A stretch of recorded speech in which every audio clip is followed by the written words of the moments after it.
still trying to figure out what the point of Italy is. I mean, my understanding is the first 15 guys that show up with boots play. Is that...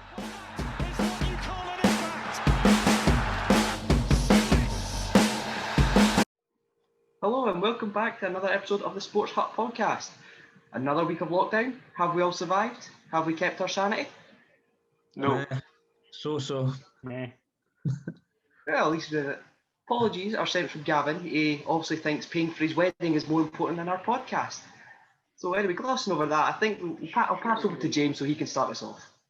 Yes, well, it's absolutely ridiculous that somebody thinks a wedding's more important than the podcast. But there you go. No commitment whatsoever. Yes.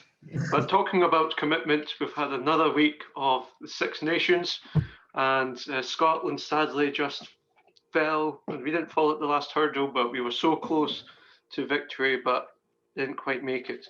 Shahan, how did you think the Six Nations went this week? I think it's been another great week of Six Nations. Scotland played so well up until the first half, and they looked like the team that were going to win. And I think it was just that kind of arrogance that Scottish players always get if they're leading in the first half that then leads them down the wrong path in the second half, and we've seen what happened. It was unfortunate though, because obviously they lost a player as well, and I still would say that they played a brilliant game, and Wales did struggle against us, and I think Wales has been helped by the 2 red cards they got in the Ireland game and then the Scotland game as well. Again, obviously England was always going to smash Italy, but even then I would say Italy played a decent game. They scored more tries than they did against France anyways. And then obviously the France and Ireland game today, wow. I think Ireland are truly struggling this season. They just seem to struggle with the ball. France, even though they were struggling at some points, but they still, like, all of them seemed quite at ease when they had the ball, and they just controlled the game, I would say. And I think they look like the clear winners. But I reckon they will win the full thing. Even though Wales and France have both won 2 games each, I still think France will take it. I think Wales have been struggling. And the way Scotland has played, to be fair, I would say if Scotland would have won, I would say they would have won the full thing. But France, I reckon, will take it. What do you guys think on that? Go on, I stand by my original prediction last week of France winning. I think it's France's tournament to throw away. But what I would say is, Wales' man of the match in both their matches has been a red card. And a fantastic player for Wales that red card has been. I've got to agree with Bruce there. Although I do regret that saying Ireland will win it. After watching the game against France, they did just get... After playing against Wales, the red card saved them, because I think Wales just had enough in the end. I think same could be said with the Scotland match. Yeah, let's just move on from that. But France definitely look, even when they're struggling, they still seem to have that bit of class and bit of quality that will edge them the win. And I think Scotland have that similar with likes of Russell and Hogg. Definitely over the last 2 games, I think it will be a challenge between those two, and I think it might come down to the match between them this year. I'm still trying to figure out what the point of Italy is. I mean, my understanding is the first 15 guys that show up with boots play. Is that how it works, or is it? Do you really want me to go into that? Because there is a whole debate about whether the Six Nations should have a relegation. Because the last time I checked this, one of the few things I'll ever check on Egg Chasing, that Italy haven't won a game since 2015 where they beat Scotland. Of course. That's Martin, single. Martin, I'm only going to do this to get it out of the way, right? And then we've done it. It's been spoken about. Getting a game for Italy is a bit like getting a game for Celtic at the moment. they're pretty much the same, all right? Italy have not won 4 games in a row. We are hit. It's not 10 in a row, is it? It's not 10 in a row. But I totally agree with the full relegation thing. I think there should be relegations and stuff. But we're literally going to have to obviously the main Six Nations, and then bad Six Nations. There's a Six Nations B. There's a Six Nations B league. Yeah, that's the big argument. You've got Italy, and it's Georgia Georgia are currently, if I'm right, ranked higher than Italy are. And the big argument for the past few years is why aren't we in the Six Nations yet Italy are? Because as we I said, think we've we not are won since opening we up Scotland. a different conversation. So maybe for another podcast Yeah. about the relegation of think- the Six Nations. Mitchell, what do you think of the actual red card that Scotland got, though? Do you think that was fair? How do you go about that tackle? Like you weren't getting the man off the ball. How do you make that tackle? It was one of those, and I will maybe touch on it later as well. But the fact he says he's made contact to the head, it's like it's a red card. But when you look at mitigating circumstances, it's like the Wales player's playing the ball. How else is he meant to get him? Because if he grabs him over the top and rolls him off, there's danger of a neck roll, which he'll still get penalised for. But I think what didn't help him was when Xander went in. He went in and his elbow was hunched up, and he came from distance and had a clear sight of the player. So despite him driving Mitchell, through, what do you think a sin bin would have just been as effective as a red card? I think given how it was, the fact that man was playing the ball, I think a sin bin should have, I agree with this is going with the commentators. I think the sin bin should have been more than enough. Yeah, that's what I thought. Because I would have said the same thing on the Ireland game as well. I didn't think that tackle was. I mean, that's the difference between the Ireland tackle and our tackle and Xander's tackle. Xander came in and you could see the guy was playing the ball and he was actually being moved as he got hit. So if you hadn't got moved, he would have hit him in the back, in the top of the shoulder rather than on the head. Whereas the Ireland guys went straight in and went shoulder charge into the guy's head. Right. Now, Okay. now that we know that Mike Dean and Lee Mason also officiate in the rugby, let's go just a quick round table about where we think people will finish in the Six Nations. We did it in last week's episode. Has the weekend's actions changed your prediction? We all think Italy will finish last, but top five. No, you said England. Have you changed your mind? No. No, okay. Very optimistic. So, top five of the Six Nations. We'll go with Bruce first. So I'm going to go France, Wales, Scotland, England, Ireland. True. I'm going to go France, Scotland, England, Wales, Ireland. Shahan. France, Scotland, England.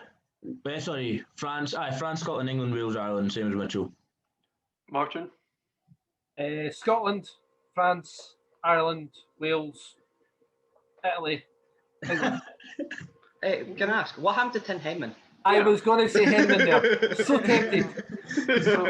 Didn't want to steal somebody else's joke. Yeah, so I still think Scotland could do it if they won this weekend. Shahan said I would have went for Scotland, but I do think it's France. But they didn't. But they didn't. Of course, that's the point. No, even though Wales won their second game, Scotland did look the better team. Like honestly, I genuinely thought that's like the best Scotland team I've seen in a few years. More than a few years. But yeah, I would say Scotland, France, Wales, England, Ireland, and then that 5th team who make good pasta, but you just need to turn up to get a game.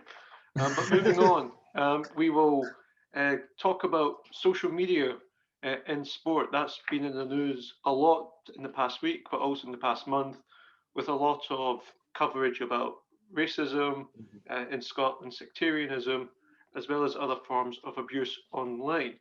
Bruce, what's your view on the coverage of the social media and their response to the abuse that players have received? So, we're in 2021. We've got keyboard warriors are hiding behind their computer screens, giving everybody a piece of their mind. We've got Martial, Danda and Rudiger, to name a couple, getting racial abuse. We've got Mikel Arteta, Steve Bruce, Mike Dean getting death threats. And there's an open letter being sent out by the Premier League and all the kind of English football bodies to Facebook and Twitter. What I found interesting reading was that Instagram, who are owned by Facebook, have changed, have brought in new measures to get rid of accounts. If there's been, abuse online or racism and stuff like that. But then Facebook, who own Instagram at the moment, haven't done anything, which I find quite interesting. So yeah, I don't think we should be having these issues in the year 2021. Martin, what do you think about the role of social media in sport? I think the level that social media has got to now, first of all, you look at the racial stuff and everybody will condemn it and they'll continue to condemn it until it doesn't exist anymore, which probably won't ever happen, but we'll continue to condemn it, bring it to light as much as possible when we can. But social media does a massive amount of really good things for either for the individual sportsman or for the communities around it. I mean, you look at there's certain sports, the Colin McGregor, he's obviously his own publicist. In a lot of your individual sports, the reason you get more money is because you're able to bring more fans to your site. And if you can get more fans to things, you'll make more money constantly. So social media is one of the tools that boxers and any individual fighters will use to get more fans to increase the revenue so that they can get more people watching their matches. There's that many good things that social media is doing. Marcus Rashford, he started his whole feeding the people in need with social media, found out there was an issue through social media, started a program through social media and made it work through social media and got a knighthood with it. I mean, there's countless things between players giving away strips for people who do nice things to just silly wee things. I mean, it's especially your lower level sports where it's a chance for the increasing fan engagement and loyalty. It's a marketing tool and self-promoting for every sports person and club that there is. And although, yes, it'll have its bad points, it's an extremely useful tool for everybody.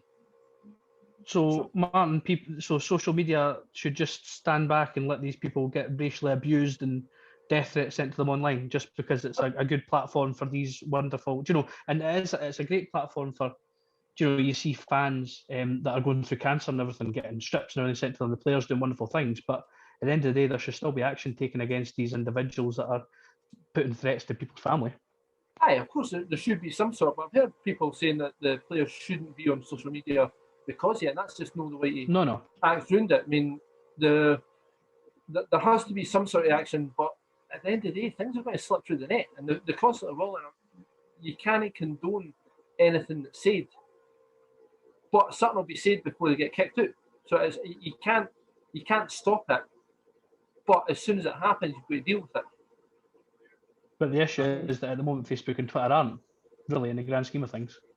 Well, there's also been a lot of players who haven't been reporting it. I mean, Zaha and a few other players got to the point of, right, I'm now complaining about it because it happens every week. They should be reporting it every single time it happens because it is a hate crime. And yes, they should be doing something about it. But then they can report it every single week and still nothing happens. So that at the end of it, a person gets fed up and doesn't say anything because nothing's getting changed anyways. So what's the point? You need on top of that as well, the scale of the abuse. I've been on the receiving end of a Twitter onslaught, nowhere near to the extent of what these football players get. And if I were to report every tweet that I felt was too far, it would take up my whole evening. And I don't think football players should be waking up, reporting some tweets, going to the training ground, reporting some tweets. Surely the authorities, the social media people, even the FA and the players' union, there has to be a discussion between them to decide who regulates it. Yeah, there should be somebody to regulate it. And there has to be a system somewhere that there's certain words that can't be said, or certain phrases that can't be said. But at the end of the day, how it's extremely difficult to actually get that set up and put in place. So you do have to keep on at Facebook to do something about it. But what do they do? What's the answer to it?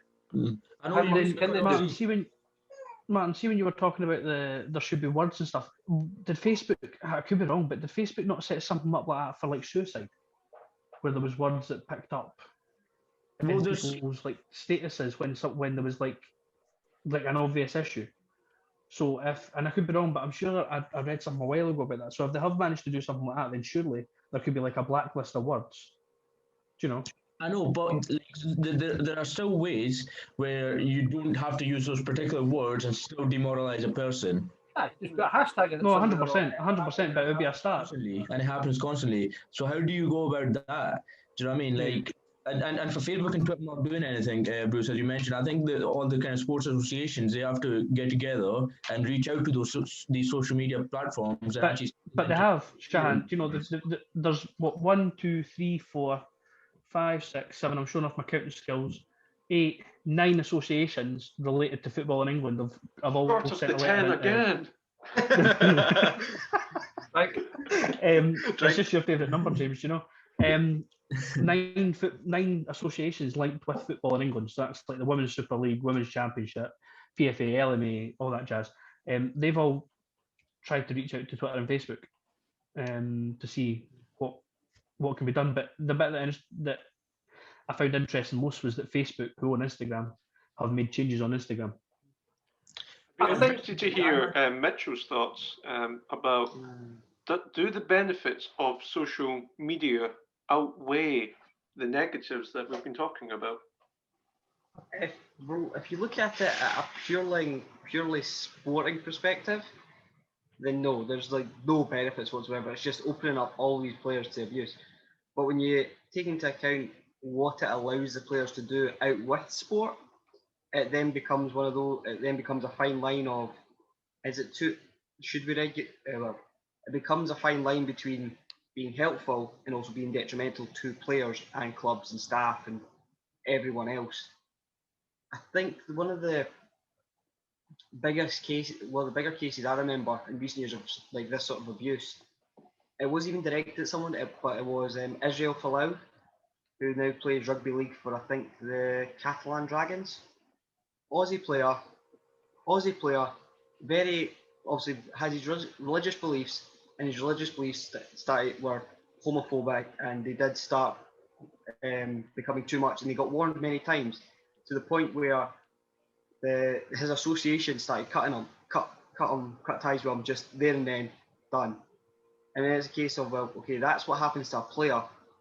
Okay, what do we do? Then it's then how do you relate that to random Joe blogs who's made assumed profile under Jane Doe? It's like, it's hard to start tracking because it does just become so easy to just make a new profile. I can't remember who it was, but one of the pundits on Sky, they basically say make it so you have to verify your profile. So you have to use, and if you verify it, you get done. If you get done for it, then that's you. I think playing sinker.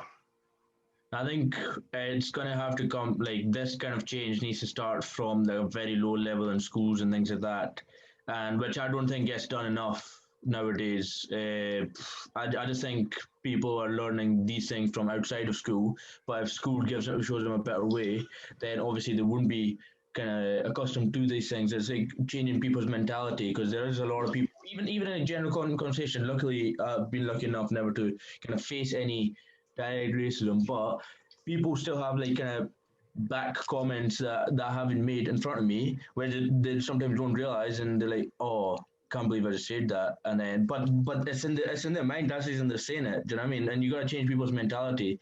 And yes, unless that gets changed, I think this issue is going to continue happening. And social media is giving these people more of a open platform to do it. See, before For that sense, because it does help in a lot of other cases as well. Like we've heard about Rashford, like promoting all the kind of free school meals and things like that, and Twitter backing him on that as well. But there's a lot of other, like obviously the racial and abuse and the kind of death threats and things that managers and players have received is obviously the negative of it. The problem's been, it's always been there. It's just now a case that you've got social media where it's written down and sent to somebody. I'm sure all of you have been in the terraces when people have shouted a lot worse things than I've heard written down or seen written down on Facebook or Twitter. And it's always there's a system of it happening. It's always going to be there. It's a case of how you stop a system that's happened for hundreds of years as opposed to anything else. You know, on the social media side of things, well, you look at, I think it was Robbie Savage. Robbie Savage used to go on his fans page as somebody else just to see how everybody thought he'd done that day. There's an insecurity thing of the players where they're human. They're going to feel bad about every bad thing that's said about them. But unfortunately, I can't see an easy way out. It's always going to happen in some way, shape, or form, no matter if there's punishment or not. There's a punishment for murder. It still happens. Exactly, and as you said, the human, a normal Joe would never get that sort of abuse if they've messed up in their job. These players and these sporting athletes are only getting this abuse because in the highlights, and if they're not performing well, that's the only reason they're getting this abuse. So if I was doing my job wrong, I'm not going to get abuse from on my Twitter for messing up my job. Do you know what I mean? That's a key point, Shahan. I do when I'm on the BBC. You get abuse for doing your job right as well. The joys of being a Tory. The right. There's any consolation, James. You just get abused because it's you, okay? But you know, nobody at the end of the day, nobody deserves to go into their place of work and get abused in any shape or form. Nobody deserves to get. I work on a building site. I get every day. Well, you know, we all make life choices, Martin. But you know, there's people, families are getting threats sent about the whole family. Do you know, Mike Dean and all the rest of it? Do you know, it's not on. Well, what Martin said about things happening in the terrace and the abuse just reflecting on the abuse on social media, just reflecting the abuse that you get in person. As a Conservative Party member sitting in the terraces of Celtic Park, I can say that is definitely true. But I also think that social media gives a false sense of empowerment to fans, to other people as well in different fields. So people interested in politics, they tweet policies and go, everyone will hear my views because, you know, I've got 6 followers. And it's that. Speaking about yourself, aye? Yes, I am. But it's all these people who start up podcasts and slag Shane Duffy. But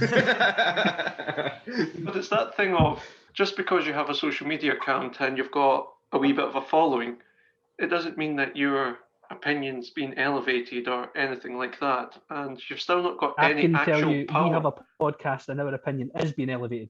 No, but it doesn't mean you've got any power. What you say doesn't change what's happened. So when you're tweeting Celtic Football Club, don't play Shane Duffy, that Neil Lennon's not reading your Twitter feed, or you can tell he keeps picking Shane Duffy. Are you telling me that no one here is Jackie Weaver? No, but people just keep. There's a sense of not only am I engaged in the club, but people are actually reading my tweets and taking it on board, and then that builds up a sense of frustration when things go against you and these tweets aren't being taken on, and then it boils over. And yeah, there's no easy answer to it. Everyone condemns the tweets, but I think we've all came up with different ways to tackle it. We've got education, we've got regulation, we've got banning certain words. But then what words do you ban? Who regulates it? How do you educate it in schools? That doesn't solve the problem overnight. So it's a big field of issues, and it's not one simple solution. But for people watching, please let us know what you think, what ways you would tackle the abuse on social media, as well as abuse in the terraces and every walk in life and sport, because it is a big problem that disengages people getting involved in sport, and we all have a sport that we love. But then moving on to the third topic of the podcast, what was it? Yes, it's about concussion. And how did you forget? You've got it written down. That was a terrible link. No. I do apologise. That was intentional as well. I know it. The worst part is I've just clicked. It was intentional. It's concussion substitutions. This has been the norm in many sports for many years now, but it's something that they're really considering to introduce into football, and I think they are introducing it to the English Premier League very soon. And Mitchell, you watch a lot of sports that have concussion subs, rugby, American football, hockey. How can football learn from these sports when incorporating concussion subs in? I think to start us off, I think we should cover. I think I'll cover how football's attacked, how football's gone about it. They've started with the English Premier League, we call the English FA. They've put it in for Premier League and FA Cup matches, I believe. And it's a case of player goes down, you take them off, and you bring someone on, and that's the substitution done. And sounds great, can protect players, but the problem is, I think Issa Diop for West Ham is probably the best example of this. Head knock, but 5 minutes before half time, goes down, looked shaky when he got up, plays to half time, then gets subbed, and it's because they don't have enough time to make a proper assessment without penalising the team being down. And to compare this to other sports, going for hockey, I don't know if anyone else heard this, but Sam Ward, when he took that blow to the head and now half blind, when that happened, play stopped immediately, clock was stopped, and you had the medical staff on the pitch, and everything was stopped until he was off the field and safely away. When it comes to rugby, again, HIAs, you get taken off, down the tunnel, get checked over by independent, and if you pass it, you get back.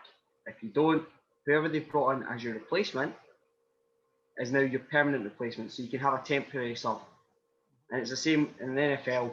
It's a case of, okay, you've got up groggy, into the blue tent, one of the other 32 guys ran on the sideline, comes in to replace you. And I think that's what football needs to learn, is that you need to give them a temporary sub so they're not penalised while they're getting the health of the player checked out. Because if it turns out he's fine, you keep him on and he could win the match for you. But if you take him off, or you take him off for those 5 minutes while he gets checked, you just concede. How do you justify that? I think the problem with football, I find, is the need to win.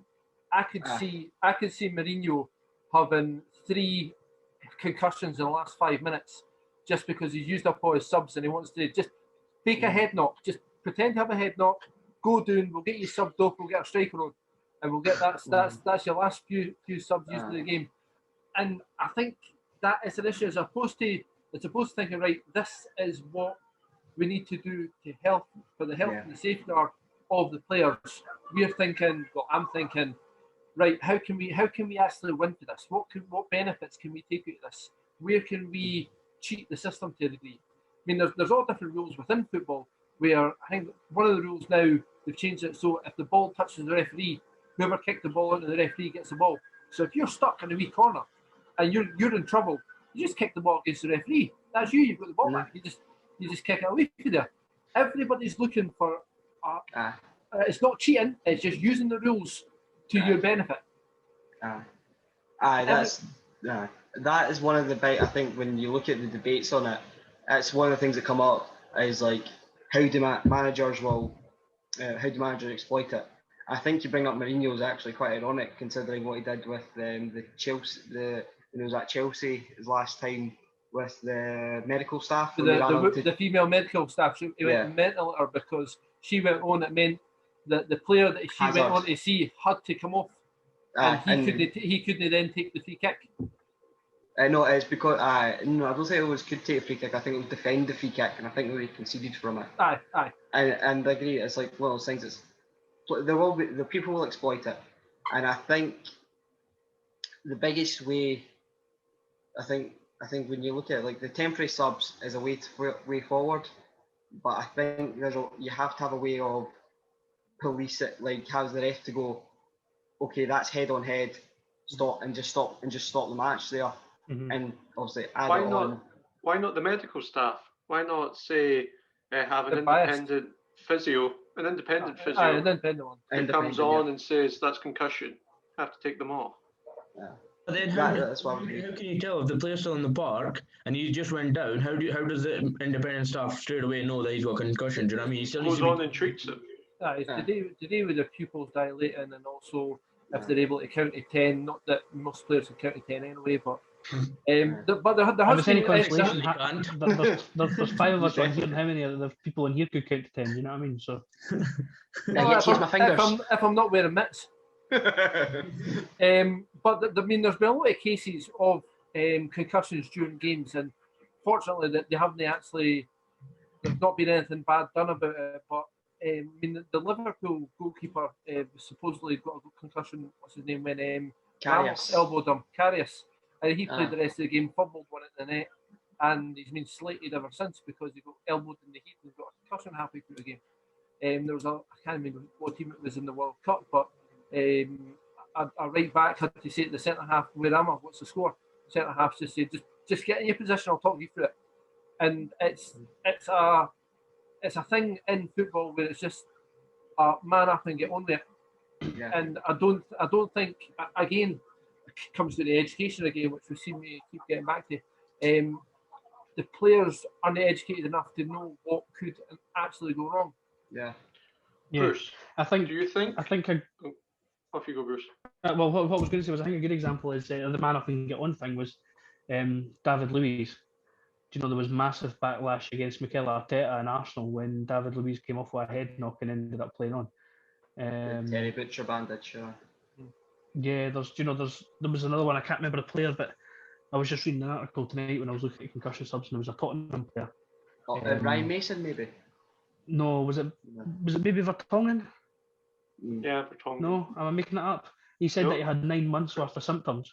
And it wasn't until after 5 months he started to feel a bit better, but over games he was still pushing himself, and he had to just signal to the bench to say, this isn't right, I need to come off. But there's a sense of pride as well that the players don't want their pride kind of damaged. They want to play on as well, as much as the manager's pushing them. Nobody wants to say, put their hand up and say, just take me off, just sub me off, I'm injured, I'm hurt, sub me off.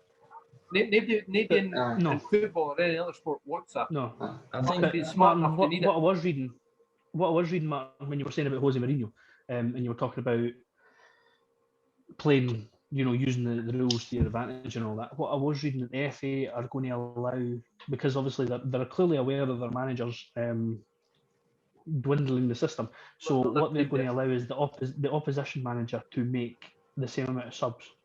So if for example Jose Mourinho uses his 2 concussion subs, then the opposition team's allowed to make 2 other subs. Usually your bench is worse than the team you've got. So unless you're Celtic. Aye. Yeah. I don't know if that's a compliment or not. I think football's just... Yeah, so that's what the FA have planned. Yeah, I think football's just kind of warming to this kind of issue, and they're realising it because I think they're talking about banning heading the ball now as well. Youth level, yeah. Does anybody else think that football's just behind the game on so many subjects, between VAR, between concussion, between everything else? I was literally just going to say English football. Can we just specify English football? Did I steal your subject there, Shahan? On you go. No, I was just going to say, I just think that football, for as long as it's been going on, it seems so far behind the times. VR just getting introduced when it's been getting used in rugby and cricket. Now in cricket, they can actually measure the sound of to see if the balls hit the bat. It could be a tiny little click, but they can make the picture infrared to see if the balls had any contact with the bat, and if it has and it's been caught at the back, it's out. You know what I mean? Whereas in football, these things are just coming in, and they're coming in horribly as well. It's not coming in well, is it? Without digressing too far, I think one of the big issues with football is the age of the people that's in charge yet. You England especially, the FA is built up of people over 60. There's no young blood. There may be 1 or 2. I feel free to correct me if I'm wrong. But listening to Simon Jordan's stuff on TalkSport, he talks quite a lot about FA having just been old. It's just older people just want to continue sport as they had it when they were younger. And I feel like other sports they've found technology, they've worked with technology, and they've pushed through it. And it just doesn't happen in football. Between FA, UEFA, FIFA, they just seem to be either in it for the money or the older generation who just wants to continue football as it is. No, I think that It's is, an old boys club. I think this is going into a but different topic about concussion, substitutions. Just before we finish, James. Just before we finish the topic, what I was thinking about when Martin said that football was a bit slow, I'm thinking about when pre-COVID times when we all got together on a Saturday night or whatever, and English football is pretty much like Shahans, who turned up in the middle of the night and went, hey, what's going on? You know what I mean? So yeah. But do you think? Was that your point? Was it? Yeah, that was my point. Yeah, that's me. That's me done. Do you think? On racism. One of the reasons why concussion subs are being considered in football is because football authorities are now scared that players will sue them down the line for head injuries and illnesses such as dementia. And we've seen a lot of footballers campaigning on this issue, Chris Sutton being one of them, about the impact of head injuries for long-term mental health. So do you think they're worried about the financial aspect rather than the player's health was the main motivation for trying to introduce these things? Well, if that's the case, that's horrible then. This relates to American football, but I'd suggest if anyone wants a good movie on this is Concussion, starring Will Smith. And and basically, I think it shows obviously ex-American footballers dying because of their brain injuries, and it shows that the reason they brought in protocols was because they were scared of all the lawsuits that have come against them for not protecting players, for not having the regulations to protect players, because it was being shown it was the tackling and the fact that you could just clothesline someone. Which was a lot more fun to see. A good movie on concussion is a movie called Concussion. Yeah, brilliant. Somebody brilliant came up with that one. Earned their wages. I think that's been a fascinating talk on the introduction of the substitutions, as well as flirting about is football behind the times. But I think that's certainly a topic we can look at in this future podcast. But before we conclude, I'm going to hand over back to Mitchell to take over Gavin's segment. Again. So again, actually, Gavin asked you all winners and losers, and I think I'll start it off because I think the easiest segue is the biggest loser. I think that we've all just spoke about is football in so many terms of recent times, from the crap concussion protocols to fair they are attempting against abusing that, but it's not great. But my winner for this week, I'm going to have to go with India, actually, with their current cricket score against England, putting England 134 for 9 on their first innings. I see Shahan nodding, so obviously he's the only one that actually understands what I'm on about. I've not got a clue how you even count scores in cricket. That's good for India. It's just hitting a ball with a bat, isn't it? It's good for India. Rounders, straight and back and forward. Yes. Aye, pretty much. Aye. Rounders is like baseball. So Martin, there's nothing round about it then, eh? So I'll pass over. I'll ask Bruce. What about you? Who are your winners and/or loser for this week? So my biggest losers this week are Matthew Carley and Carol Dixon, who are the referee and the TMO from the Scotland-Wales game. The two English officials. English officials. Who they're English, honestly, mate. Without me putting too much of my independence hat on. English officials, do you know what I mean? Like, where are we going to go with that, right? And my winners are, I'm going to go for Barnsley, who have ended Brentford's 21-game unbeaten run this weekend. Yeah. James. For my loser, I am going to go for Gareth Bale, who's had a falling out with Jose Mourinho, and his fairy tale return to Tottenham has turned into a nightmare.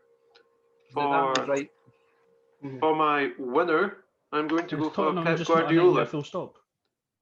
Guardiola, because he's reformed himself. He's managed to get a winning team really without a striker, which he did that with Barcelona with Messi, but this is to a different level because some games he doesn't even play a striker. And compared to Mourinho, who he played this weekend, Mourinho just looks out of ideas, whereas Guardiola's reformed himself. Martin? My winners, I was going to say Man City, but Pep sort of took that. I'm going to say Stones for Man City because he had a career that you could sort of think, right, he was going to make it to the top. Then countless mistake after countless mistake, and he was never actually going to achieve anything in football. And now he looks solid at the back there. I mean, it was Laporte that was with him last game I saw. It was the other boy before that.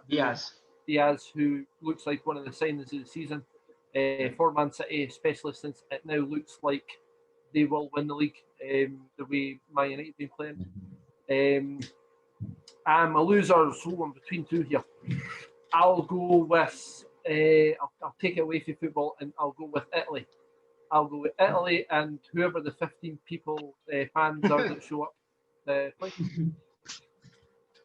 Shahan, to round us off. Right, so I think my winner would be Aubameyang. Like coming back in the team, scores a hat-trick straight away. Brilliant effort from him. And then the loser, you can choose between Alisson or Kabak. They've had a horrid game against Leicester. Horrid game. I don't know. Played all right. I know, but I would say Kabak was literally just looking at the ball, but Alisson had the ball coming towards him, so he should have left it with that blunder that led to the second goal. But either of them I would give it to because Kabak also lost Harry Barnes when he was away. I mean, going away from him. And that's the role he's supposed to be there covering him.